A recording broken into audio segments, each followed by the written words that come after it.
Continuamos con la última mesa del evento, la mesa número 4, titulada ¿Qué esperamos como país de los directivos públicos hacia una gerencia pública que promueva gobernanza en el país?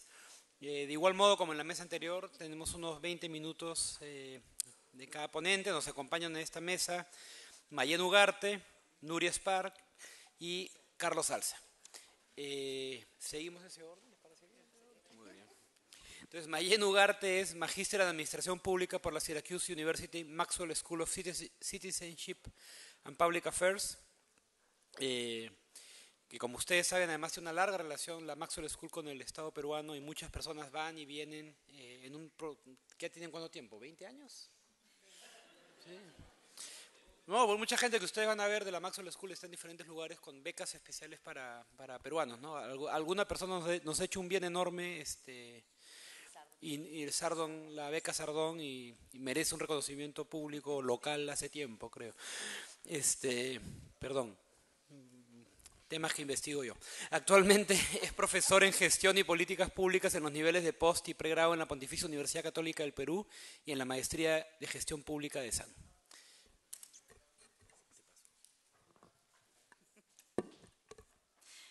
Buenas noches a todos. Sí, ahí está.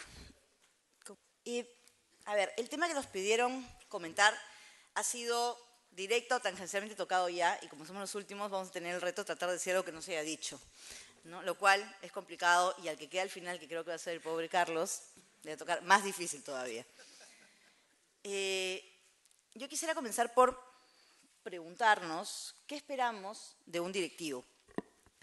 Que aplique normas, que obedezca instrucciones de los funcionarios, que son el espacio político, el escenario político, que no se involucre en las decisiones políticas, ¿no es cierto? Por mucho tiempo eso ha sido el paradigma que se ha sostenido en el Estado, que gerencien los gerentes, ¿no? Y que los políticos no se metan en ese tema, y al revés también, que los gerentes no sean políticos. En el Perú, de hecho, aplaudimos mucho cuando nombramos un técnico en un puesto político, ¿no?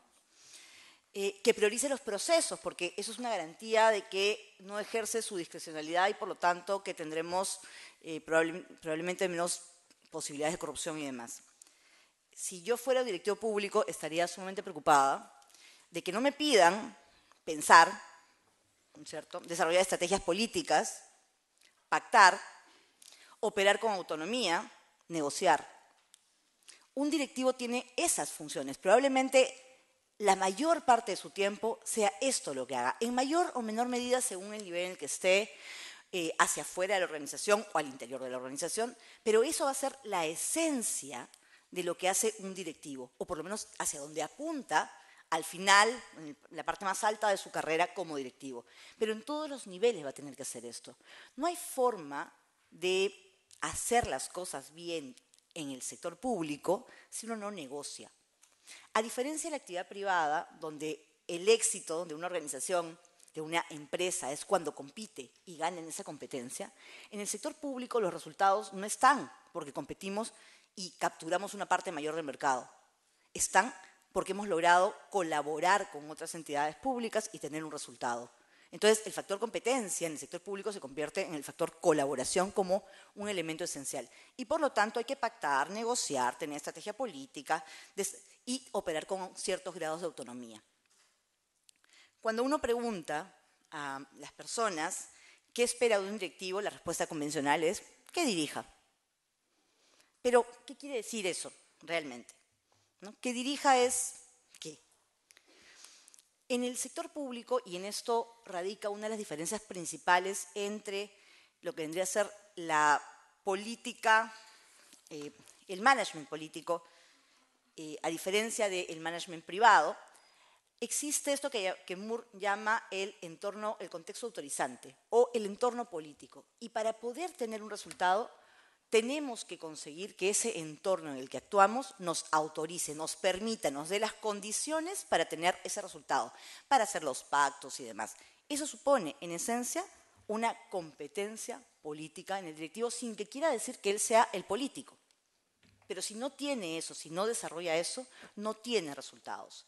Además, tiene que hacer estrategia y además tiene que ser capaz de dirigir la parte operativa, o por lo menos dirigir a los que operan y que a su vez dirigen el día a día operativo.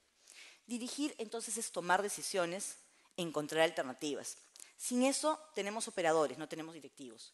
Pero también supone enormes espacios de autonomía y eso va a tener una contraparte de responsabilidad. Quiero tomar de Francisco Longo, una presentación que hizo hace unos años acá, unas características de qué rasgos tiene hoy el directivo público profesional. Y él nos decía que si lo fue en su momento, ya no es un especialista técnico. Porque claro, si está pactando, negociando, etcétera, no es que no tenga un soporte técnico para sus decisiones, pero es una persona que toma decisiones con poca información. No porque no quiera la información, es porque no existe muchas veces esa información. Porque lo hace contra la presión del tiempo. Entonces lo que tiene es una habilidad de con poca información tomar, esperemos, buenas decisiones. Implica un grado de riesgo calculado, pero es un grado de riesgo. Entonces una persona adversa al riesgo, como la que describíamos en la diapositiva anterior, no podría ser necesariamente un directivo. No decimos con esto que, digamos, hagan fiesta con los recursos del Estado, ¿no? Lo que estamos diciendo es que hay que ser capaces de, a pesar de los problemas, tomar decisiones, porque si no, nunca haríamos ni cambios ni reformas de ningún tipo. Longo también nos dice que, aunque hay un contacto estrecho con la política, él no es un político, que dispone de competencias gerenciales a la altura de sus cometidos. Esto es importantísimo, porque nuestro sistema de selección tiene que garantizar que si es la persona del más alto nivel, probablemente tenga las mayores características o competencias de estrategia, de estratega. En un nivel intermedio será menor en términos de estrategia y más en términos, o sea, con mayores capacidades en términos operativos, mientras desarrolla las habilidades de estrategia. Es una persona que tiene una conciencia de su papel, no es alguien que se subordina, aunque tenga un rol, aunque respete la jerarquía, pero no es alguien que se subordina en sus ideas. En el fondo estamos hablando de alguien que va generando ideas que crean valor y es capaz de llevarlas adelante. Finalmente, Longo nos decía, es una persona que asume dentro del sistema en el que está un marco diferenciado de responsabilidad. ¿Qué quiere decir esto? Que si bien funciona con autonomía, también es una persona que, es un puesto que tiene que caminar en función de valores, que tiene que ser capaz que responde a incentivos positivos y negativos, el diablo y el ángel que mencionaba Pepe Scaffi, ¿no es cierto? Y que además es una persona que tiene o que responde a un entorno de control adecuado, ni demasiado ni poco, pero sí tiene que haber control, una persona que responde. Entonces, si uno es directivo público, el primer preocupado de tener un sistema de lo que se llama accountability, de transparencia, de responsabilidad, ¿no es cierto?, de gestión que permita que midan sus resultados, debería ser el directivo. La primera, si un directivo llega y dice, yo no quiero que me pongan indicadores, estamos en problemas. El primer preocupado de tener indicadores es el que tiene que mostrar que su trabajo vale. Su legitimidad viene de esa posibilidad de ser medido por sus resultados. ¿De qué valores hablamos entonces? Hablamos de lo que se llama la racionalidad económica, que es esta idea de cómo exploto al máximo los recursos que tengo para conseguir más resultados, cómo maximizo la creación de valor. De esta accountability, de esta responsabilidad, ¿no? Buscar responder por lo que se haga y ser transparente en las actuaciones, y esta orientación a resultados y esta búsqueda, o esta persona que busca poder ser evaluado por estos para tener legitimidad. ¿Qué pasa si no existiera una escala de valores? Y esto es importante porque si vamos a crear un cuerpo directivo, tenemos que tener claro que ellos tienen que tener un ethos, un conjunto de valores que motive, que lleve adelante, que guíe, sobre todo cuando tenemos las dudas, las indecisiones, las imprecisiones del marco legal, etcétera, que guíe estas decisiones que van a tomar con la autonomía que tienen que tener. Si no tenemos ese cuerpo de valores claro, lo que vamos a tener es valores de la política que copan el espacio directivo. Y en ese escenario que tenemos populismo, porque quiere decir que la política que trata de responder a la demanda, que no necesariamente la demanda es orgánica ni es lo que es bueno para la sociedad, sino bueno para un grupo determinado que tiene capacidad de influir en un momento del tiempo, termina siendo, bueno, mañana, como hay mundial, ¿no es cierto?, todos vamos a estar más contentos si nos regalan un televisor gigante para ver el mundial. Y entonces, usemos los fondos de la reserva, ¿no es cierto?, del país para comprar televisores para todos y bien contentos vamos a estar. ¿Eso crea valor? No, crea diversión, pero no crea valor. Entonces, eso es populismo. Y los valores de la política, si copan el espacio directivo, terminan teniendo a su servicio unos directivos populistas. Dejan de ser los directivos que esperábamos. Si las profesiones copan también los valores del directivo, tenemos corporativismo. Entonces, los ingenieros solo creen en los ingenieros. Los economistas, si no lo dijo un economista, no debe ser verdad. Los abogados terminan haciendo también de las suyas y siendo corporativos. Terminan trayendo más abogados al Estado y son los únicos que toman decisiones bajo el marco de normatividad y exceso de normatividad. Entonces, tampoco necesitamos que las corporaciones tomen esto. ¿Y qué pasa si los valores de los gerentes, de la gerencia, toman este espacio? Se convierten en los valores de los directivos. Tenemos la tecnocratización, que si bien a los peruanos nos suena re bien y es la aspiración de mucha gente estar en la ley de tecnócratas y todas esas cosas, en el fondo, cuando nos olvidamos de la política, alejamos las decisiones del Estado de la demanda ciudadana. Un político va a ser más y mejor si tiene buenos directivos para hacerlo. Los directivos, o sea, pensar en un cuerpo de directivos no es parte de un discurso antipolítica. Los directivos actúan en un entorno político y esa es una de las características principales del directivo público que lo separa del directivo privado. Al margen de la política, y esto tomo palabras de Longo nuevamente, solo existe peor política. Entonces, la política tiene que ser incorporada y quizás es la característica que más debería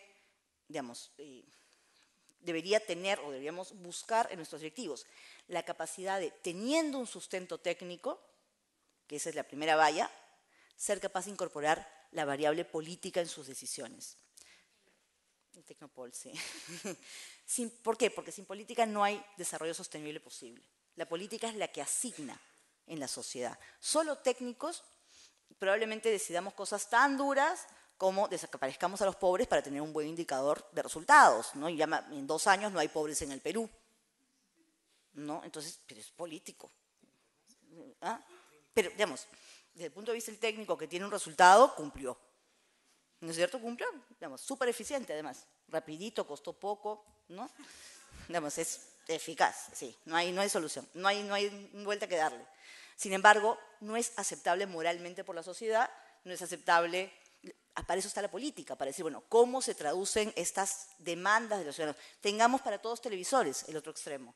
Necesitamos un intermedio. Y ese directivo es el que es capaz de traducir esas demandas ciudadanas en, digamos, respuestas viables y sostenibles, ¿no? Pero tiene que reconocer que la política es el marco donde actúa. Y, ¿tengo tiempo todavía? Tranquilamente. Solo una cosa más. ¿Qué tipos de directivos tenemos? Quiero tomar acá a Strand, esto es el backup que hemos sacado para no repetir lo que dicen los demás, ¿no es cierto? Entonces no tengo diapositivas sobre eso, ¿no? Porque como ya estamos repitiendo, ¿a qué recurro? De hecho. Strand menciona que las organizaciones, partes de ellas, o todo nuestro entorno, es o cambiante o estable. Y en este marco tenemos personas que son orientadas a la regularidad, al día a día, y personas orientadas a resultados, ¿no? Los que mantienen y los que producen, digamos. Si uno hace un cruce entre estas dos variables, uno va a tener que las personas orientadas a resultados en un marco de estabilidad son probablemente los administradores del día a día, y es un tipo de directivo. Eso es un perfil de competencias diferente, o sea, digamos, propio. Diferente de aquel que en estabilidad busca resultados, que probablemente sea el productor. Esta es la persona que se siente muy cómoda creando indicadores de gestión para resultados, etc. Pero estamos en un marco de estabilidad. Y las organizaciones, los estados, partes de las organizaciones también tienen que responder a cambios. Y ahí hay otro perfil de directivos que también entra. O sea, no tenemos un perfil de directivos. En un escenario de cambio, una persona orientada a resultados es el innovador. Es el emprendedor, diríamos, en la actividad empresarial. Es ese que promueve cosas nuevas, ideas nuevas. Y en un escenario de cambio, pero una persona orientada a la regularidad, es el que crea reglas de juego para los demás. Estos directivos son diferentes, tienen perfiles que si bien todos tienen que reconocer lo político, etc., no tienen necesariamente exactamente las mismas características, porque van a estar en organizaciones o partes de la organización con tareas distintas. Y la selección que hagamos de ellos tiene que responder también a estas diferencias. Y con esto me quedo.